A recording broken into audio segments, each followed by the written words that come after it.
The wind screamed across the frozen plains of Vorath like a wounded animal. Harin pulled her thermal coat tighter around her body as she checked the last sensor array outside the research station. The blizzard was getting worse.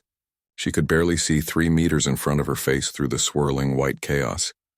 She should have been back inside 10 minutes ago.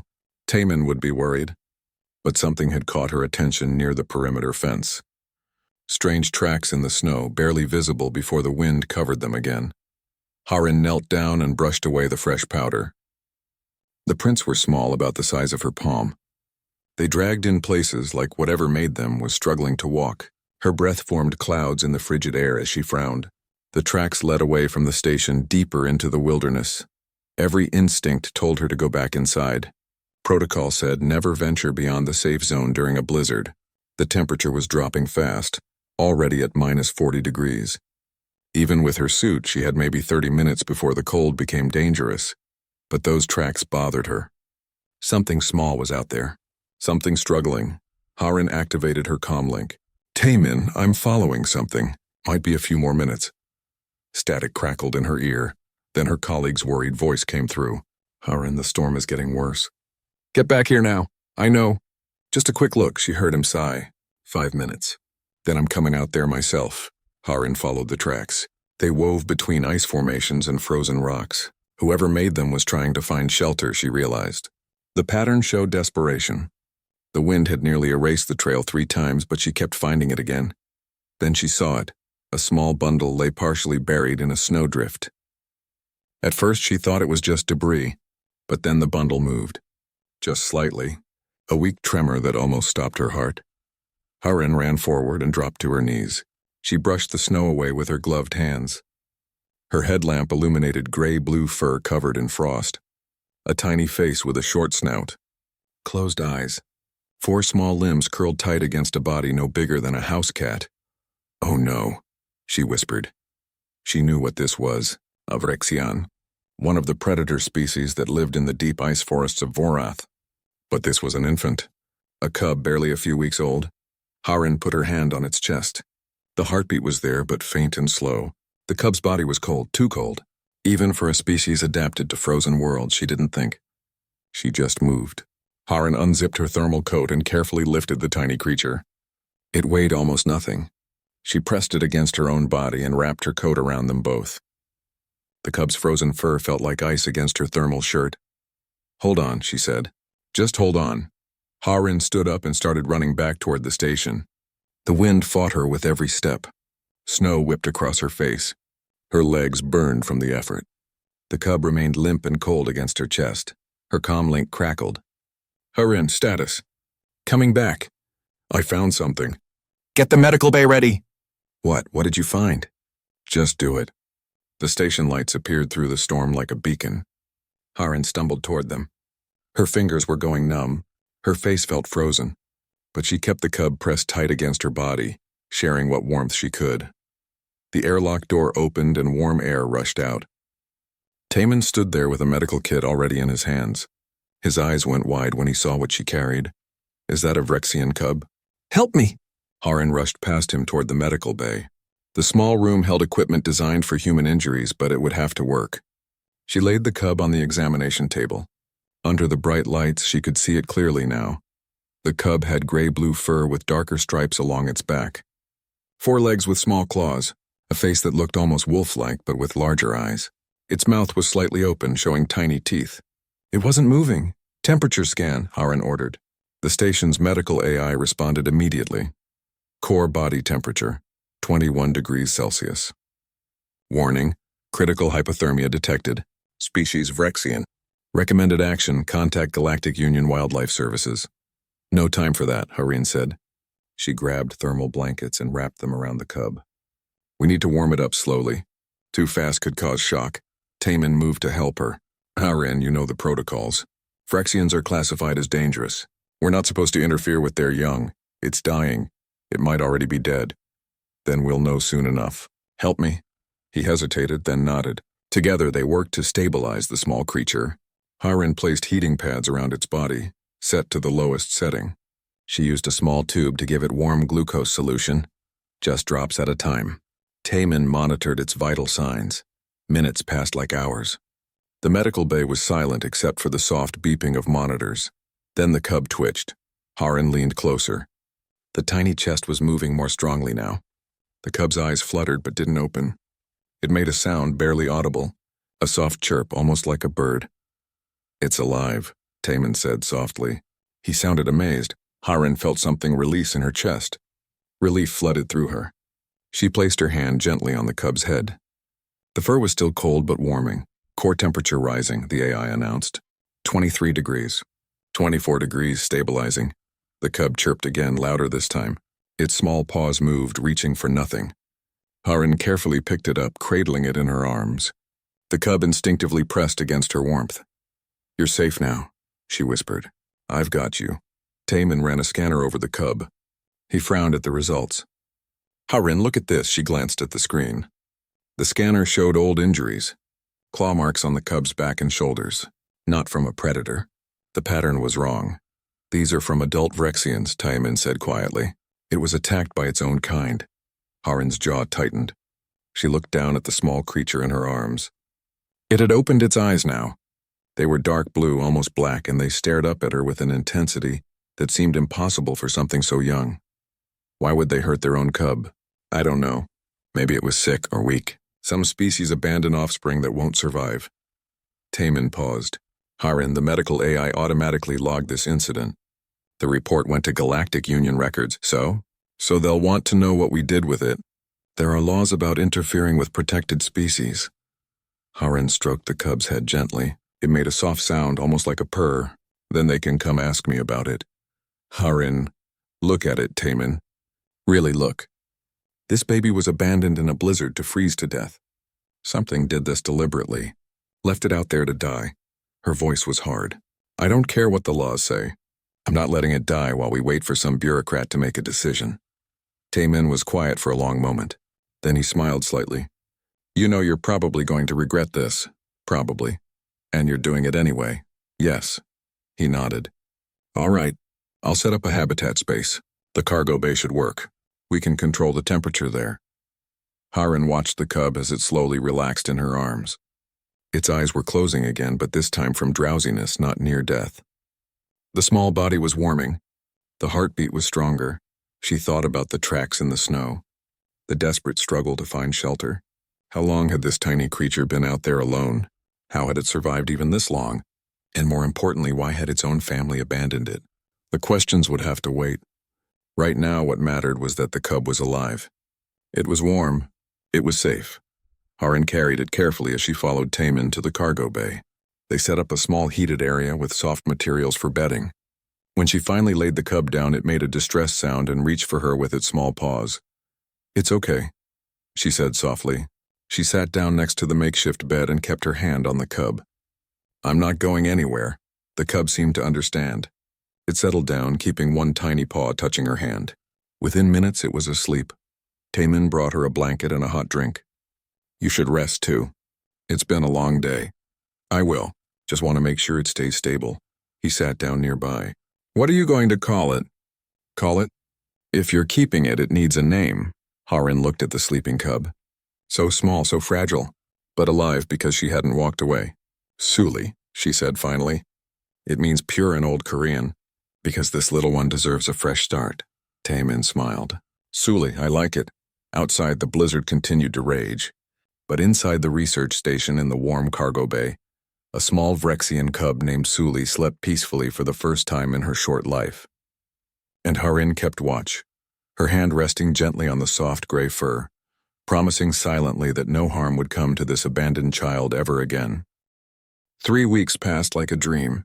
Harin had never imagined how much work a tiny alien cub could be. Suli needed feeding every few hours. She cried when left alone. She chewed on everything within reach. But she was growing stronger every day. The cub followed Harin everywhere now. When Harin worked at her desk, Suli curled up at her feet. When Harin ate meals, Suli sat next to her chair waiting for scraps. When Harin slept, Suli somehow always ended up on her bed, pressed against her side. Taman found it amusing. You've become a mother, he said one morning, watching Suli trot after Harin to the kitchen. I'm a caretaker, Harin corrected. But she smiled as Suli chirped at her feet, begging for breakfast. The cub was eating solid food now.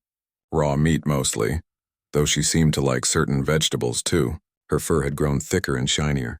The claw marks on her back were healing well. She played with old equipment parts, pouncing and wrestling with them like they were prey. But underneath the normal growth, something unusual was happening. Suli didn't just see Haran as a food source.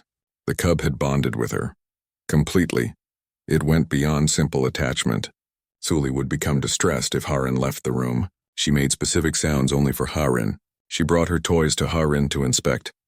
"I've been reading about Vrexian behavior," Timon said one evening. They sat in the common area while Suli slept on Haran's lap. "They're pack animals. Very social.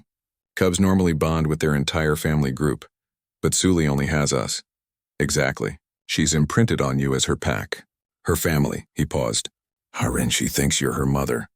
Haran looked down at the sleeping cub. Suli's small face was peaceful, her mouth slightly open. One paw rested on Haran's hand. Something in Haran's chest tightened. She had been trying not to think about the future, about what would happen when authorities finally responded to their report. "The Galactic Union sent a message today," Timon said quietly, Haran's hand stilled on Suli's fur. "What did it say?" "A Vrexian delegation is coming. They'll arrive in 2 days. They want to inspect the cub and determine appropriate action." The words hung in the air like ice. Haran felt Suli shift in her sleep, pressing closer. "They're going to take her." "We don't know that." "Yes, we do." Haran's voice was flat. "She's Vrexian. They'll say she belongs with her own kind." Timon didn't argue. They both knew she was right. The next 2 days felt too short. Haran tried to act normal around Suli, but the cub seemed to sense her distress. Suli stayed even closer than usual, making worried sounds whenever Haran's mood darkened.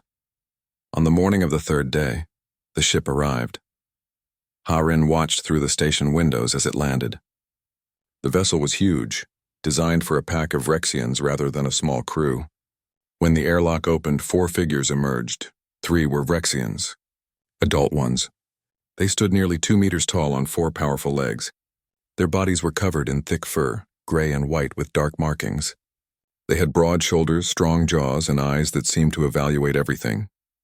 They moved with a grace that was almost hypnotic. The 4th was a Galactic Union ambassador, a Tilrex with blue scales and a diplomatic sash. He looked nervous to be between humans and Vrexians. Haran met them at the main airlock. Timon stood beside her.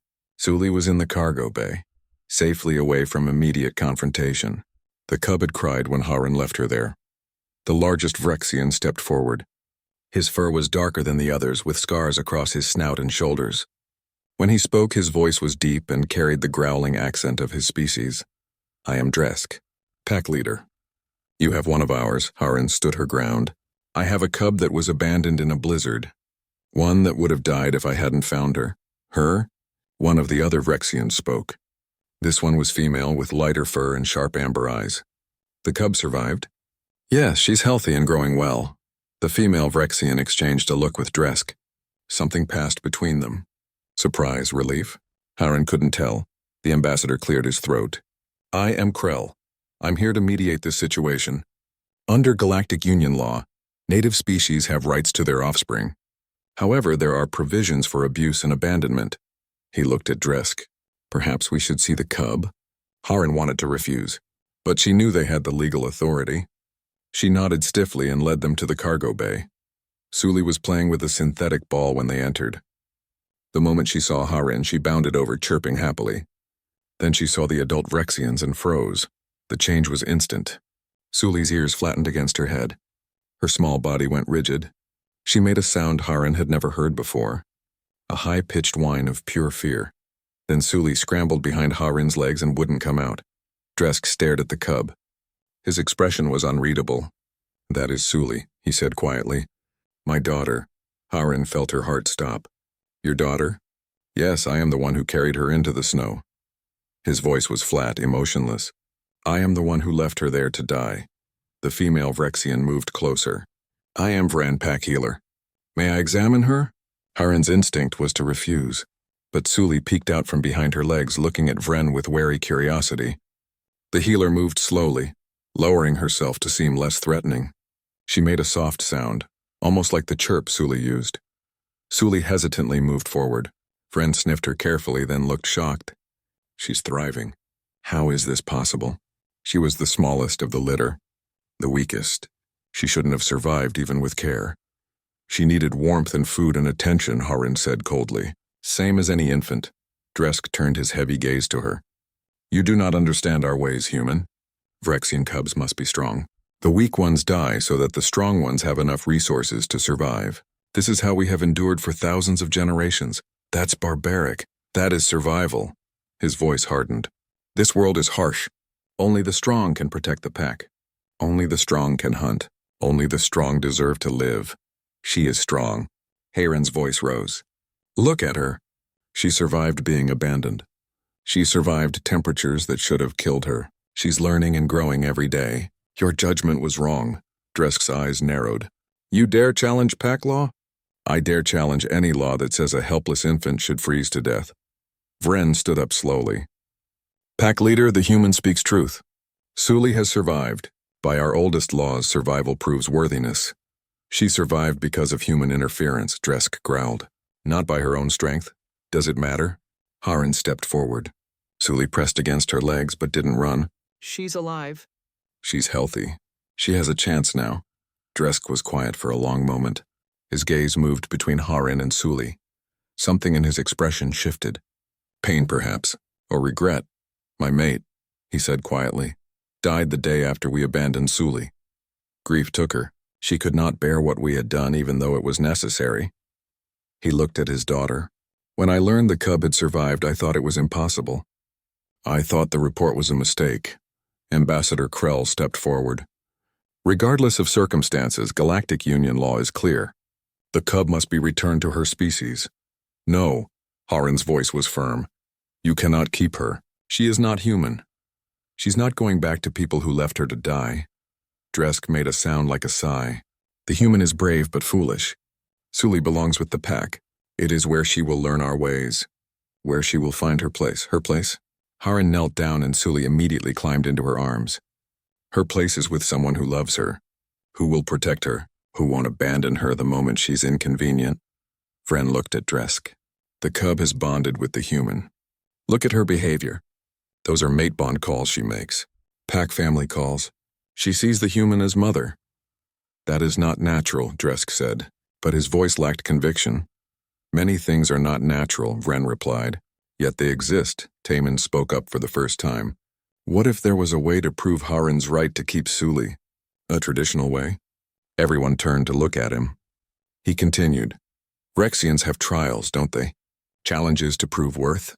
Dresk's eyes gleamed with something dangerous. You suggest the human undergo a Vrexian trial? If it means keeping Suli safe, yes. Harin stood up, still holding Suli. What kind of trial? Vren looked worried. Pack leader, surely this is not necessary. It is necessary, Dresk interrupted. His gaze locked on Harin. You claim the right to raise my daughter. You claim she is better with you than with her own kind. Prove it. How? The trial of ice. You will spend 2 days in the frozen wilderness alone. You must hunt. You must survive. You must return with a trophy proving your worth as a provider. He bared his teeth slightly. This is the trial every Vrexian undergoes to earn their place in the pack.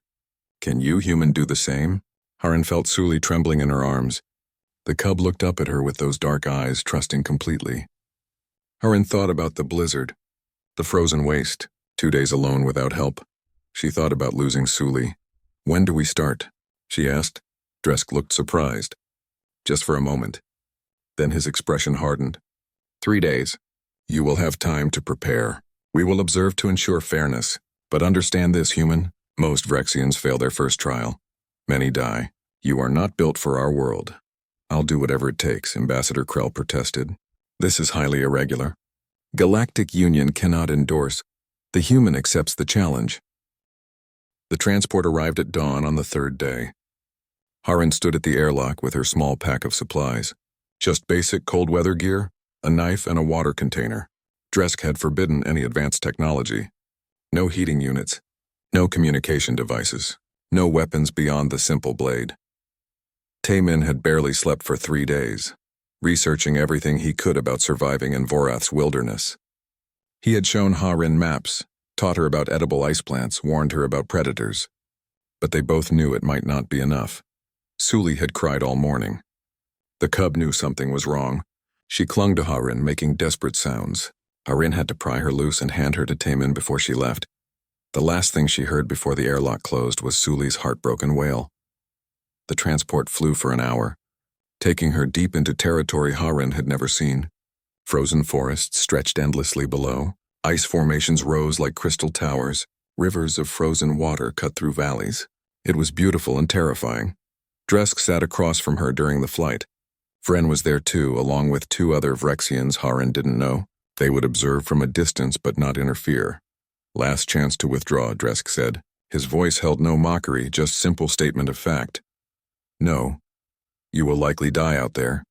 Then I die. Ha-Rin met his eyes. But I won't abandon Suli like you did. Something flickered in his expression. Anger, shame. He looked away. The transport landed in a small clearing. When the door opened, Arctic wind blasted in. Ha-Rin could feel the cold even through her gear. The temperature reading showed minus 45 degrees. 48 hours, Dresk said. We will return to this location. You must be here. You must bring a trophy from a predator hunt. If you fail either requirement, you lose. Ha-Rin stepped out into the snow. It crunched under her boots. The sky was gray and heavy with the promise of another storm. Understood. The transport door closed. The vessel lifted off, leaving her completely alone. The silence that followed was crushing. Ha-Rin stood in the clearing, watching her breath form clouds in the frozen air.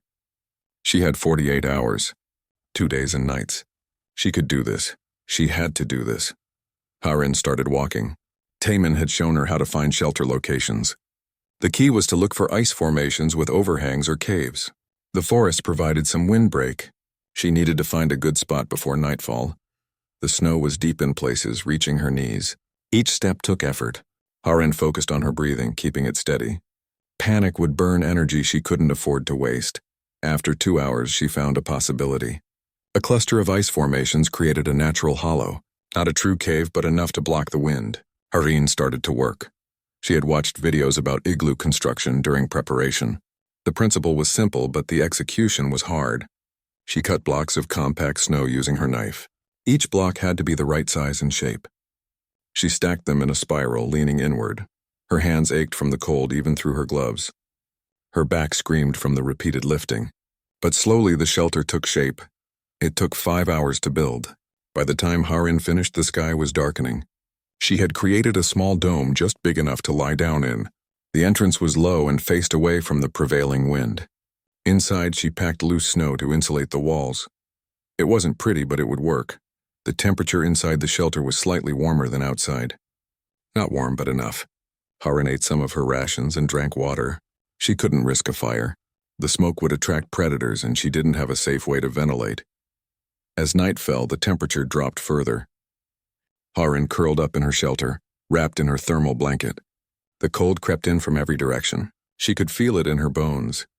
She thought about Suli, the way the cub would curl against her at night, sharing warmth. The soft chirping sounds she made when happy. The trust in those dark eyes. Ha-Rin closed her own eyes and tried to sleep. She woke to the sound of something moving outside. Ha-Rin froze, barely breathing.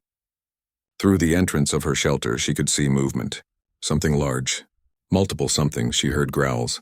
Low and threatening. Then sniffing sounds. Whatever was out there had caught her scent. Ha-Rin's hand found her knife. The blade seemed pathetically small suddenly. She waited, muscles tense. A head appeared in the entrance. Long snout, sharp teeth, eyes that reflected what little light there was. A frost razor. Taemin had warned her about these. Wolf-like predators that hunted in packs. Deadly fast and always hungry. The creature snarled at her. Ha-Rin snarled back, making herself seem as threatening as possible. She couldn't run. In the open, they would catch her in seconds. The frost razor lunged. Ha-Rin kicked snow into its face and slashed with her knife. The blade caught the creature's nose. It yelped and retreated, but there were more outside. She could hear them circling. They knew she was trapped. Ha-Rin did the only thing she could think of. She started dismantling the back wall of her shelter. Her hands worked frantically, pulling away snow blocks.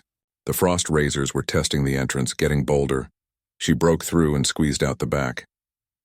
The pack was on the other side of the shelter. Harin ran. The snow slowed her down. The predators were faster, their forelegs giving them advantage. Harin could hear them behind her, gaining ground.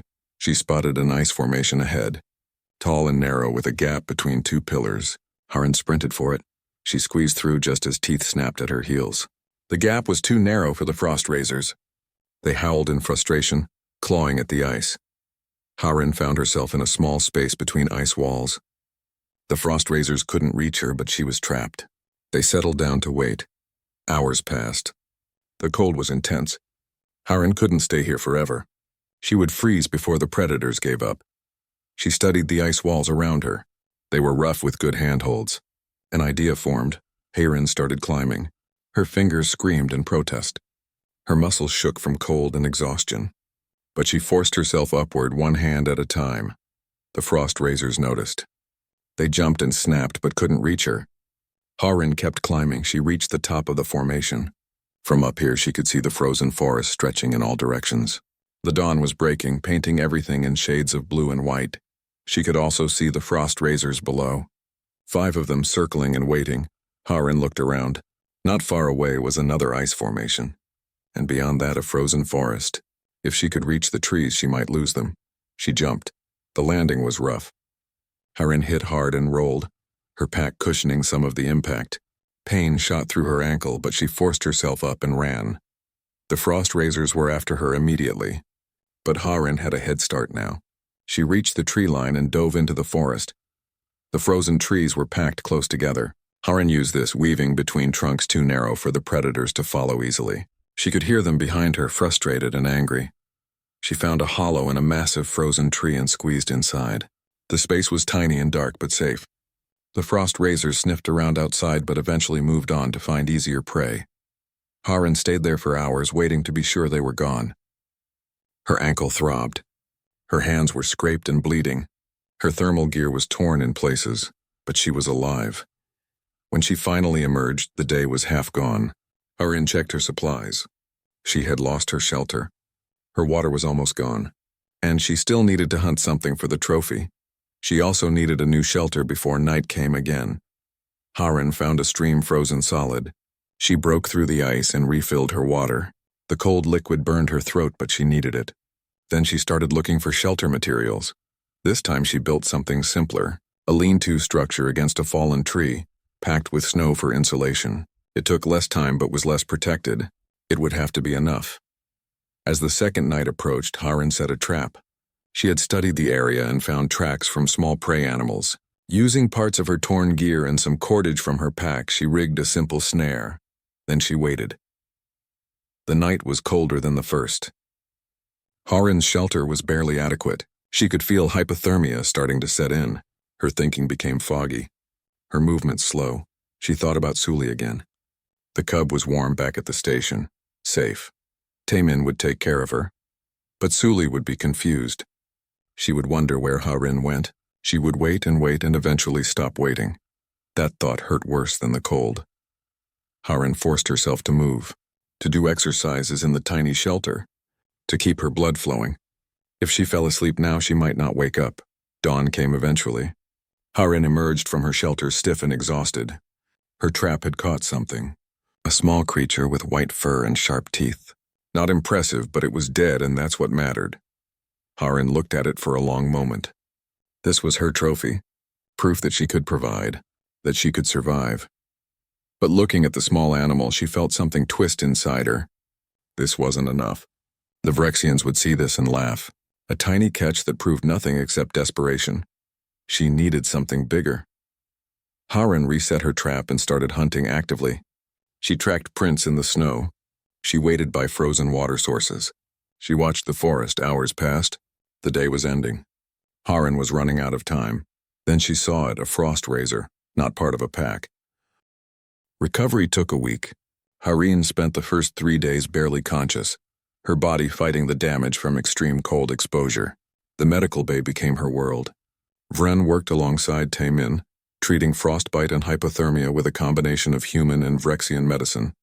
Suli never left her side. The cub curled up on the medical bed, providing warmth and refusing to move even when Taemin tried to feed her elsewhere.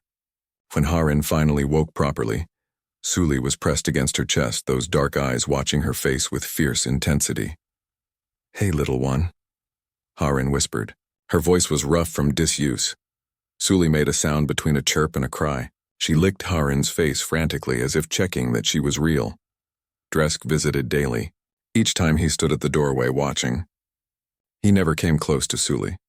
The cub would growl whenever she saw him, a sound that was more fear than threat. On the 5th day, Harin was well enough to sit up. Dresk came in and sat in the chair across from her bed. For a long moment, neither spoke. "Your hands," he said finally, looking at the bandages. "Will they heal?" "Mostly. Some nerve damage. But I'll keep my fingers." Harin stroked Suli's head with her good hand. "Worth it. You are either very brave or very foolish. Probably both." Dresk made a sound that might have been a laugh. Then his expression grew serious. "There are things you should know. About why Suli was abandoned. About my pack." Harin waited. Suli pressed closer to her. "Cubs like Suli are becoming more common among our people," Dresk began. "Smaller, weaker. They do not survive the cold as well as they should. For generations we thought this was just bad luck, individual failures. So we followed tradition and left the weak ones to die. But it is not bad luck. It is happening to all Vrexian packs across the galaxy." His voice was heavy. "Something is wrong with our species. We are dying out." Harin felt shock run through her. "What do you mean dying out?" Vren entered the room carrying medical supplies. She heard the question and answered. "In the last 10 breeding seasons, pack leader Dresk's group has had 17 cubs born. Only 3 survived past their first month. All others were too weak. Too small, like Suli."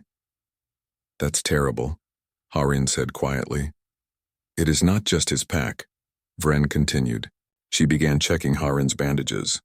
"Reports come from all Vrexian territories. Fewer and fewer healthy cubs. Those that survive to adulthood often cannot reproduce. We are fading." Dresk's voice was bitter. "We blamed ourselves. Thought we were becoming soft. So we made traditions stricter, abandoned weak cubs faster, focused all resources on the strong ones. But it did not help. It only made things worse. How long has this been happening? 200 years? Maybe more? It happened slowly at first. Now it is accelerating." He looked at Suli. "My mate gave birth to her 3 months ago. Suli was the smallest of 5 cubs. The other 4 seemed healthy, strong." "What happened to them?" Harin asked, though she dreaded the answer. "They died within 2 weeks. All of them. Sudden illness. Their bodies just stopped working." Dresk's voice cracked slightly. "Suli was the only one who survived past 1 month. But she was so small, so weak. The pack council said she had to go. That keeping her would waste resources. So I carried her into the snow. And your mate could not bear it. She had watched 4 cubs die, then had to watch me take the last one away to freeze. Her heart broke." He was quiet for a moment. She stopped eating. Stopped moving. Within a day she was gone. Harin felt tears in her eyes. She looked down at Suli, who was watching Dresk with wary attention. This tiny creature had survived when all her siblings had died.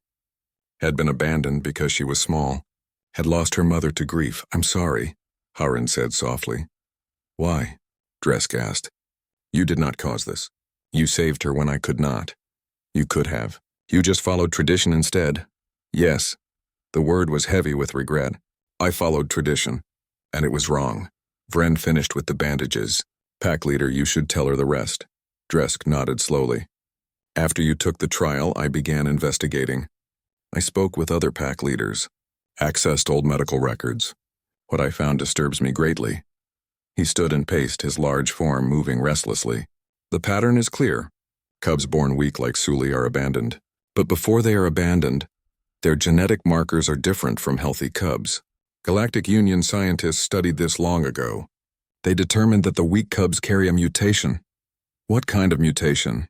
"One that makes them less resistant to cold. Less physically strong, but also more adaptable to different environments. More intelligent in some ways. Better at problem solving." Harin's mind raced. "Evolution," she breathed. "What?" "Your species is evolving, adapting." She looked at Vren. "Have you noticed anything else different about cubs like Suli?" Vren nodded slowly. They learn faster, bond more deeply, show more curiosity about things beyond hunting and fighting. Because they have to, Harin said, excitement growing despite her exhaustion. They can't rely on pure physical strength, so they develop other skills. Problem-solving, social bonds, intelligence. Dresk stopped pacing. You think this mutation is good? I think it might be your species trying to survive. Climate on Vrexian worlds is changing, isn't it? Slowly warming? Vren's eyes widened. Yes. Studies show average temperature rising by small degrees over centuries. So your species is adapting. But you've been killing off the adapted cubs thinking they're weak. You're fighting your own evolution. The room fell silent. Dresk stared at Harin as the implications sank in. If you are right, he said slowly, then we have been destroying our own future. For generations. You didn't know. Ignorance is not innocence. He looked at Suli again. How many cubs did we abandon who could have thrived? How many bloodlines did we end? Taemin entered the room with food for Suli. He caught the tail end of the conversation. So what do you do now? You can't just keep abandoning cubs. No, Dresk agreed. But changing tradition is not simple. Many packs still believe in the old ways. They will not accept what you have discovered. They will call it human interference, weakness, then prove it to them, Harin said. Look at Suli. She's healthy, growing, happy. She survived everything her siblings couldn't. Not because she was physically strongest, but because she was adaptable. Dresk approached the bed slowly. Suli growled but didn't run. He knelt, bringing himself to her level. Daughter, he said in his own language. Suli's ears twitched at the word. I'm sorry. I failed you. I failed your mother. I failed our pack. Suli stared at him.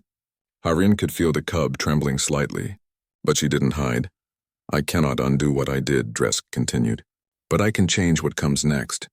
Will you help me? Will you show others that the old ways are wrong? Suli looked up at Harin as if asking permission.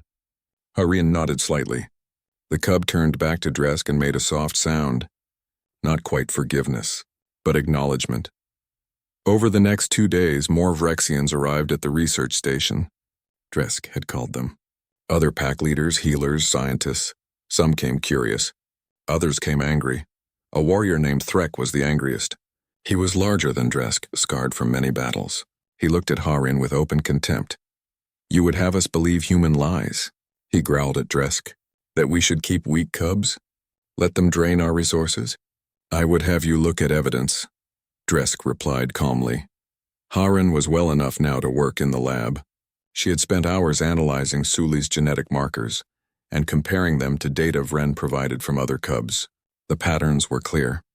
She presented her findings to the assembled Vrexians, charts and genetic sequences that showed how the mutation worked, data on climate change across Vrexian worlds, projected outcomes if they continued current practices versus if they adapted. Most listened with interest, some with skepticism. Threk listened with growing rage. This is manipulation, he snarled when she finished. Humans trying to weaken our species. Make us soft. I'm trying to save your species, Harin corrected. You're doing fine destroying it yourselves. Threk lunged forward. Dresk stepped between them, but Threk shoved him aside. You let a human speak to us like this? You let her keep your cub? You have become weak, Dresk. Unfit to lead. Careful, Threk, Dresk warned. I challenge your leadership. By old law, I demand single combat. Gasps went through the assembled Vrexians. Vren looked alarmed. Taemin grabbed Harin's arm. Dresk was silent for a long moment. Then he nodded. I accept. No. Harin stepped forward. This is insane. Fighting doesn't prove who's right. It proves who is strong enough to lead, Threk growled. And Dresk is no longer strong. He is corrupted by human weakness. Then let me fight instead, Harin said. Everyone stared at her. Suli, who had been hiding behind her legs, made a distressed sound. You cannot, Dresk said. You are not Vrexian. You have no right to challenge for pack leadership. But I have right to defend Suli. You said I passed the trial. I earned my place. So I invoke that right. I challenge Threk. Vren shook her head. Harin, you just recovered from near death. You cannot fight now. You'll die. If I don't fight, Threk becomes pack leader. What happens to Suli then? To all the cubs like her? No one answered. They all knew, Threk laughed. The human wants to fight me? This will be amusing. I accept. No, Dresk said firmly. I cannot allow this. You cannot stop it. Threk came at her like an avalanche, all power and rage and confidence. Harin dodged at the last second, throwing herself sideways into the snow. The Vrexian warrior thundered past, his claws missing her by centimeters. She rolled and came up running, not away, toward the ice formations at the edge of the clearing. Coward, Threk roared. Face me! Harin didn't answer. She was saving her breath. Her body screamed at her to stop. The frostbite damage made every movement painful, but she pushed through it. Threk charged again. Harin ducked behind an ice pillar. He crashed into it with enough force to crack the formation. Ice shards exploded outward. You cannot run forever, human. He was right. Harin knew she couldn't outlast him physically. She had maybe 5 minutes before exhaustion took her down, so she had to be smart. She led him through the ice formations, weaving and dodging. Threk followed, getting more frustrated with each miss. He was strong but not patient. Good, Harin found what she was looking for. A narrow gap between two tall ice pillars. The same kind of space that had saved her from the frost razors. She ran for it. Threk saw and grinned. Trapped yourself, fool! He charged in after her. The gap was barely wide enough for his bulk, but he forced through, claws reaching for Harin. She was waiting. As soon as his head cleared the entrance, she grabbed a heavy icicle she had broken off earlier. She swung it with all her strength into the ice wall beside Threk's head.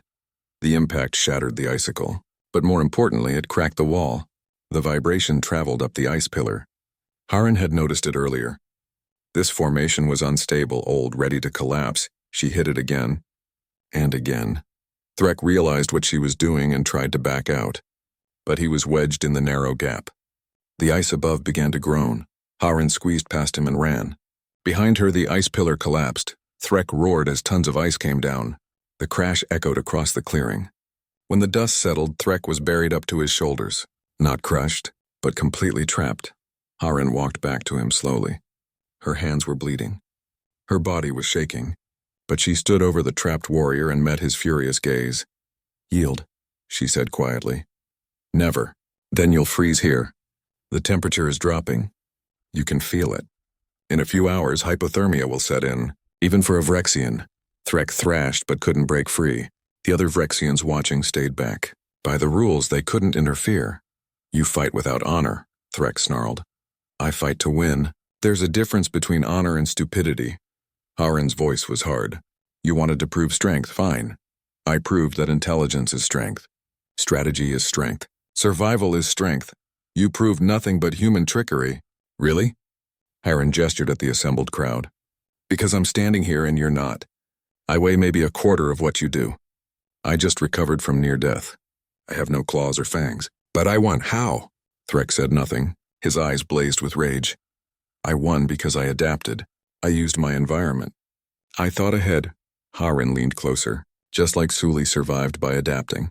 Just like all the weak cubs survive by being smarter. You see weakness. I see evolution. She straightened up. Now you can yield and live. Or you can stay here until the cold takes you. Choose. For a long moment, Threk stared at her. Pride warred with survival instinct on his face. Finally, he looked away. I yield. The words were bitter, but they were spoken.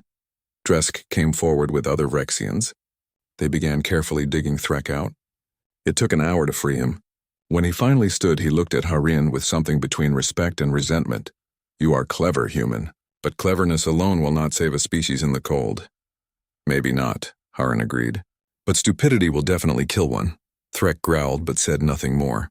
He limped away, defeated. Vren approached Harin. You need medical attention.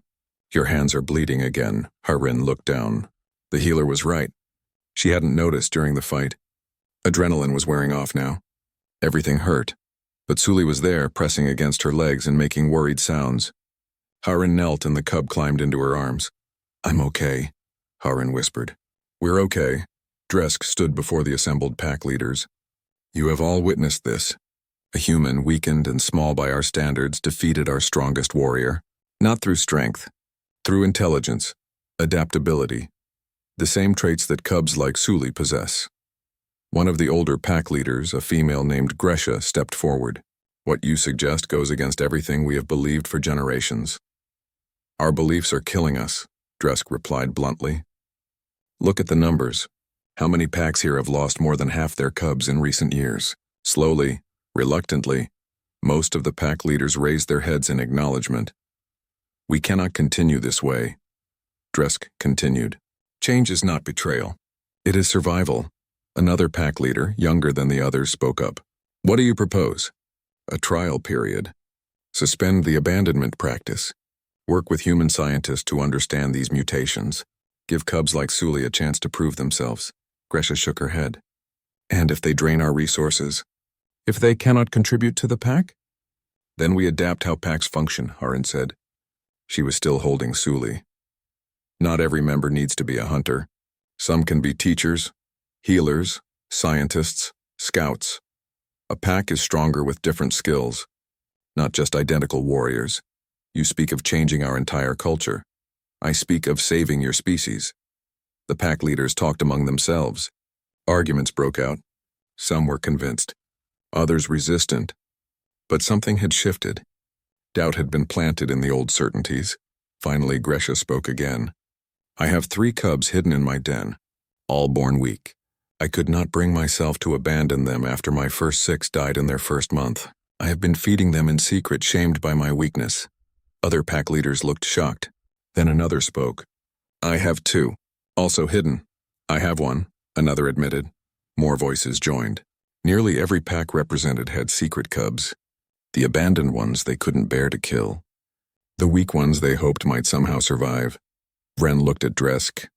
"Pack leader, the number is higher than we thought. If every pack has hidden cubs, there could be hundreds across all Vrexian territories. Then we save them." Dresk said firmly. "All of them. Starting now." The decision wasn't unanimous, but it was made. The pack leaders agreed to a 5-year trial. No more abandonment.